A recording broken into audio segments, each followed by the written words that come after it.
Hello and happy holidays, everyone. It's Amber from amberrochelle.com, and today I have a very special topic for you. I want to give you my super sensitive tips for how to thrive during the holiday season. So let's face it, the holidays are stressful. They're stressful for everybody. There's just a lot going on. Emotions are running really high. It's busy. There's a lot of pressure with the end of the year, having to buy gifts for everyone, thinking about the new year, kind of wrapping up this last year. So it's stressful for everybody, but for highly sensitive people, for us HSPs, it's extra stressful because we're kind of hit a little bit harder by those sorts of things. Being busy is really difficult for us. All of the high emotions, dealing with family stuff, which for some people is not fun and not pleasant. It's really a lot. And so I want to set you guys up with some really practical tips so that you can go into the holidays feeling confident that you're going to be able to thrive and actually enjoy the season, which is what it's supposed to be about. So tip number one is schedule it in. Now, we have so many obligations and events and parties and shows and all of these things going on during the holidays that our calendars can fill up super, super fast. So what I want you to do is sit down and really take inventory of all of your self-care practices. Which are the ones that work the absolute best for you? The ones that are your fall, you can always lean on. Like for me, it's journaling and quiet time. And journaling is really helpful for me because it helps me to process my feelings. And so during the holidays, there's so many feelings coming up that journaling can be a really great way to funnel those out and to figure out which ones are mine and which ones are ones that I picked up from other people. And quiet time is just super essential because we don't get very much of it, and that's our recharge time, right? But whatever it is for you, it's going to be different for everybody. Maybe it's exercise, maybe it's taking a bath. But I want you to pick your top 2 or 3. And then I want you to schedule them into your planner. So I'm a paper planner person. I like to cross things off on a list. And if something's on a list, I'm going to want to do it because I really like to cross it off. Like, I'm very anal about that. But whether you are a paper planner person or a Google Calendar person or however it is that you plan out your weeks, I want you to put this self-care time as a line item in your to-dos for your day, every single day. Because if you don't, your calendar is going to fill up anyways. And then you're going to say that you have no time for self-care and you're going to get completely depleted and the holidays are going to be miserable. So make it a non-negotiable. And I'm not talking about like an hour a day. I'm talking 5 to 10 minutes. I mean, be reasonable about it. And then if you have more time after that, awesome. But at least get that 5 to 10 minutes a day of whatever is really nourishing for your soul so that you know that you kind of have that buffer, that you're going to sort of have that floor underneath your feet through this really stressful time. Another thing that you can do is schedule in what I like to call white space. So that's just blocking off an hour here or there for whatever you feel like doing in that moment, right? Like, how often does that happen when we're like, oh, I have nothing to do right now. What do I feel like doing? Rare, right? So if you can, and I know it's difficult because it's a crazy busy time, but if you can, fill in that white space also. Tip number 2, say no. So I know that we feel really, really obligated to attend every single event that we're invited to, and especially during the holidays and especially when it's family, and there's a lot of pressure, right? And as HSPs, we sense that pressure. We sense that, need or want that people have to have us at all of these things and to show up for all of these things. But I want to give you permission right now.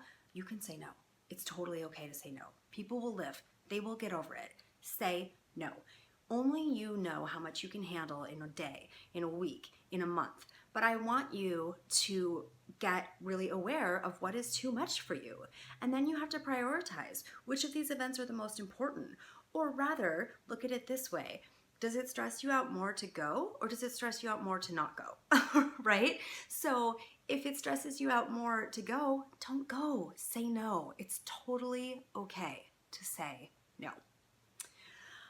My next tip is, I totally just spaced, is to have an out. So when you do go to these events, have an out set in place, have a hard out. So you can either tell like, hey mom, like, yeah, I can come to this thing, but I can only stay for a couple of hours. I have to leave by 4 o'clock, so that you don't get sucked into this feeling of like, oh, I have to stick around and I have to do this and I have to do that.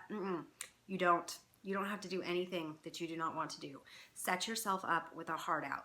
And then if you're there and you're having fun and you want to stay later, stay later. But at least you know that you have that safety net, right? Also, what you can do is volunteer to help out in the kitchen. If being out in the big party is too much for you, then go be in the kitchen and help chop vegetables. I mean, this is just an example, but or if you need some space during an event, go take a walk, go step outside, go in the back room and do some breathing exercises. All of these things are completely okay.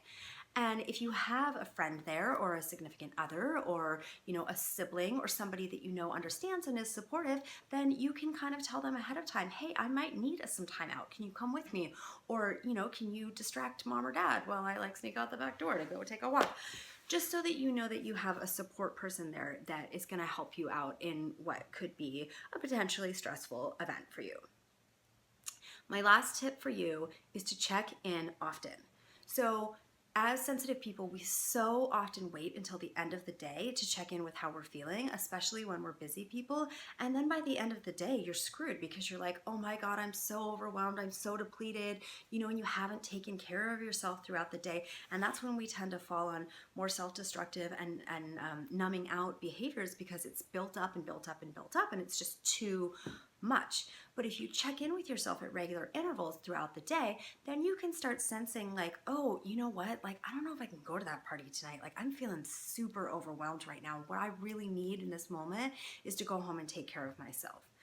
So I want you to set an alarm on your phone. Set an alarm for maybe 4 times a day. I call it taking your emotional pulse, right? Where it says how am I feeling, or check-in time, or whatever resonates with you, but so that it jars you out of the moment in your daily routine and reminds you, oh yeah, I need to take a deep breath and check in with myself. How am I feeling right now? What do I need? Are my needs being met? If they're not being met, how can I meet them?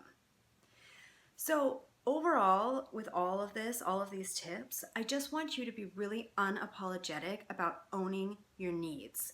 I am giving you permission. There is absolutely nothing wrong with needing to have more self-care during the holidays. Is everybody going to understand? No, and that's okay. They don't have to understand. We make up only 20% of the population as HSPs, so not everybody's going to get it. But if they are somebody that loves you enough, then you just saying, you know what, this is what I feel like I need right now to take care of myself so that I can show up fully, they need to respect that.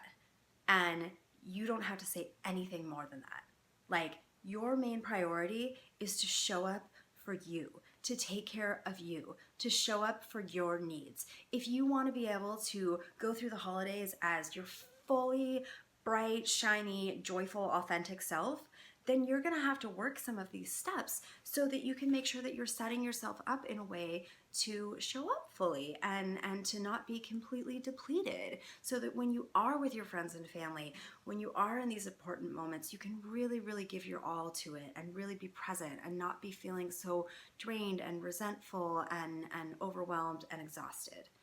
So I really want to encourage you to make this your Christmas present to yourself this year. Make a commitment to yourself. And when that voice of obligation and that, ego voice pops up for you, I want you to hear me saying, you have permission to say no. You have permission to put yourself first. You owe it to yourself. Make it your gift this year. So I would love to hear from you on this topic. Let me know if this vlog helped you, if there's anything else that I can do to be supportive. You can find me on my Facebook page or in our completely awesome Facebook group, The Super Sensitives. You can also find me on Instagram and Twitter. All of those links will be posted below. I highly encourage you to subscribe to my channel if you like what you heard here today. I hope that you have an absolutely fantastic, thriving holiday season. I love you all. Goodbye.